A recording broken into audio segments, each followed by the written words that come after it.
Before we dive into today's video, we want to issue a sensitive content warning. This story includes discussions of childhood trauma, abuse, and violent behaviors that may be disturbing to some viewers. Please proceed with caution. Welcome to Secrets in the Shadows, where we uncover the darkest and most compelling stories hidden in the corners of history. Today, we explore the chilling yet redemptive story of Beth Thomas, famously known as the Child of Rage. This story is a journey through unimaginable trauma, disturbing behaviors, and ultimate transformation. If you're intrigued by real-life stories that dive deep into the shadows, make sure to support this channel by hitting that subscribe button. Liking this video helps others discover these gripping tales, and clicking the notification bell ensures you'll never miss an upload. Now let's uncover the chilling and unforgettable story of Beth Thomas. When she was just 1 year old, her birth mother died, leaving her and her newborn brother Jonathan alone with their abusive and violent birth father. Beth's biological father sexually abused her for months. When he wasn't physically harming her, he was neglecting her. He also abused Jonathan.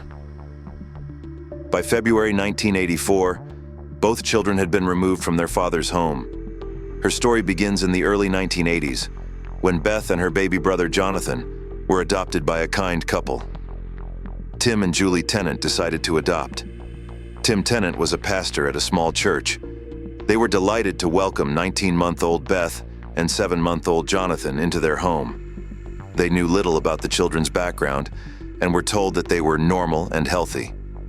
Tim and Julie wanted to give both children a stable, loving home, and they believed that by adopting them together, they could help heal the trauma they had both experienced. The hope was that Beth and Jonathan would find comfort in each other's presence.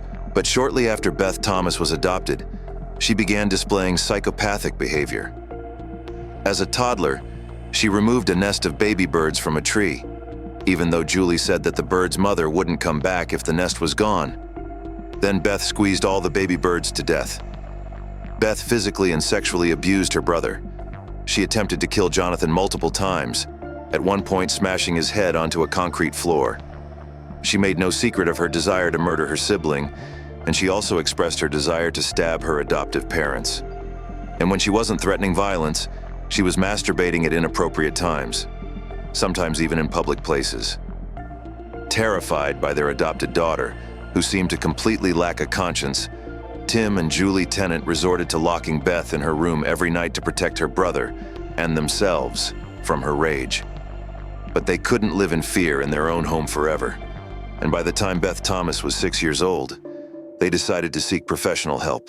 Beth had witnessed her biological mother and father neglecting and abusing her, which left her with feelings of hatred, resentment, and fear. The trauma she experienced at such a young age couldn't simply be erased by a new family and a new home. As much as Tim and Julie tried, they couldn't get through to her at first. Beth's behavior became more disturbing by the day. She didn't respond to kindness the way other children might.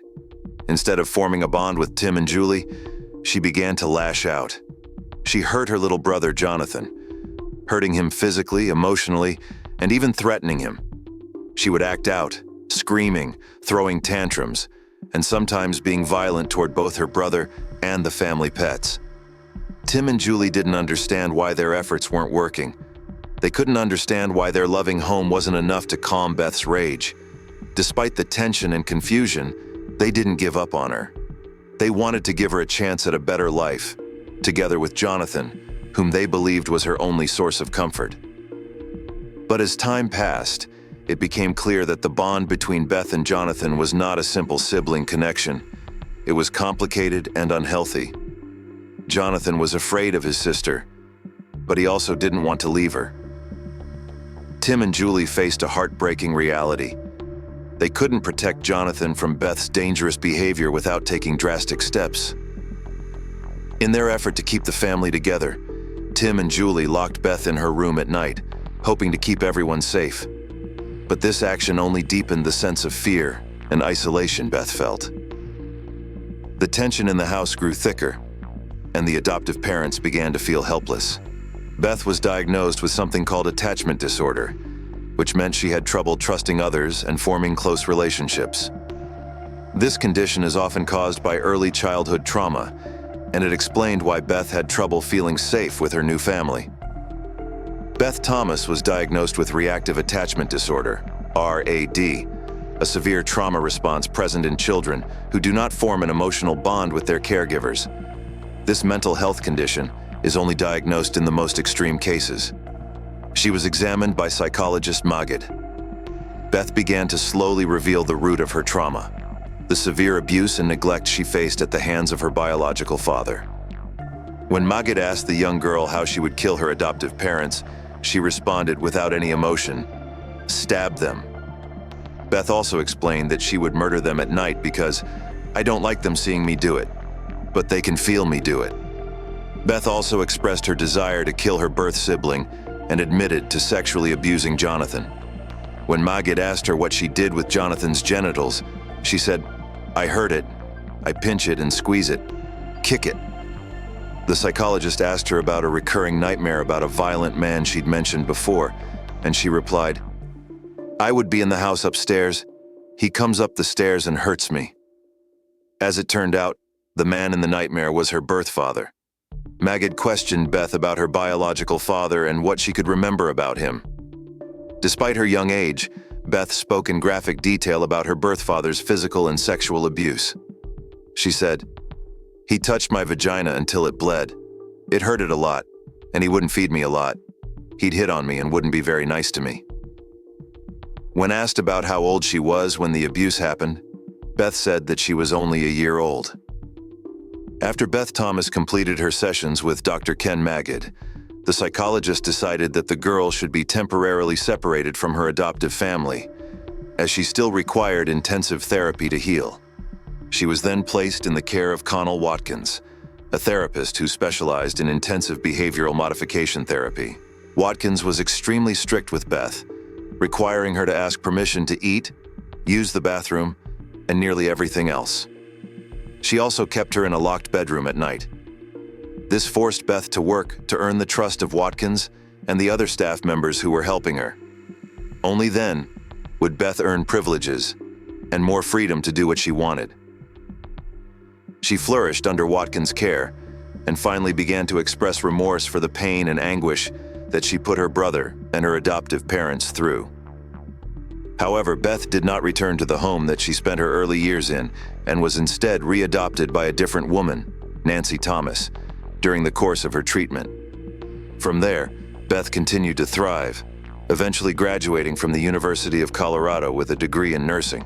She later got a job as a registered nurse at Flagstaff Medical Center in Arizona in 2005. Incredibly, Beth Thomas now takes care of babies. She also volunteers with her second adoptive mother, Nancy's program, Families by Design, which aims to help families with adopted or foster children. Beth credits her adoptive mother with her recovery. "I healed from attachment disorder by the time I was 7 and 8. I had internalized Mom's moral values, as well as her desires and her values.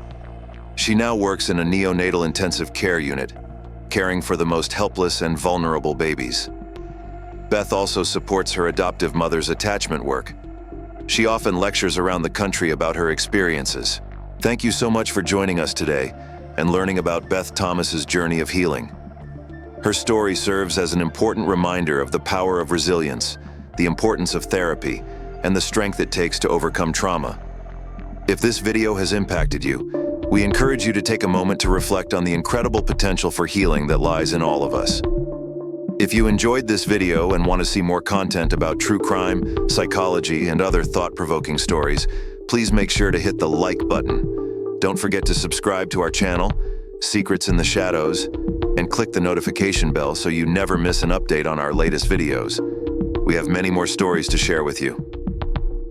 Your support helps us grow and allows us to continue bringing you powerful, insightful content. Thank you for being a part of our community. Stay safe and take care of yourselves.